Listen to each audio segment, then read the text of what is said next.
Hi friends, எல்லோரும் எப்படி இருக்கீங்க? நல்லா இருப்பீங்க நம்புறேன். நானும் நல்லா இருக்கேன். நம்ம தோட்டமும் நல்லா இருக்குது. இந்த குட்டியை யாருக்காவது ஞாபகம் இருக்கா? தெரிஞ்ச கமெண்ட்டில் லீவ் பண்ணுங்கள். குட்டிங்கும் போது இந்த கிடா குட்டியை பார்க்காதீங்க.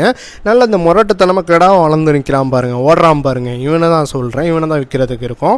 1 வயசு ஆகுது இவனுக்கு. கரெக்டாக சொல்லணும்னா 1.25 வயசு ஆகுது. இவனை பார்த்தீங்கன்னா 1.5 வயசு ஆகுது. இந்த 2 பேரையுமே வந்து பார்த்தீங்கன்னா கொடுக்கலான்னு முடிவு பண்ணியாச்சு. இந்த 1.5 வயசு ஆகிற கிடாக்கு பார்த்தீங்கன்னா 2 பல்லு போட்டிருக்கு. உயிரடைக்கு 20 கிலோ இருப்பான். காயடிக்கலை, நல்லாவே வீட்டு வளர்ப்பில் வந்து வளர்ந்துருக்கு. அதாவது நம்ம தோட்டத்தில் பார்த்தீங்கன்னா ஒரே ஒரு பொட்டா ஆடு தான் இருக்குது. அதனால் போட்டு துரத்திட்டு கிடக்குறாங்க. 2 பேரும் வச்சு சாவடிச்சிடுவாங்க போல். இன்னொருத்தன் வந்து வெளியே ஓடி போயிருக்கான். அவனை பிடிச்சிட்டு வரணும். மொத்தம் 3 கிடாவாச்சு. இந்த 3 கிடாக்களையுமே வந்து நம்ம கொடுத்தெல்லாம் முடிவு பண்ணியாச்சு.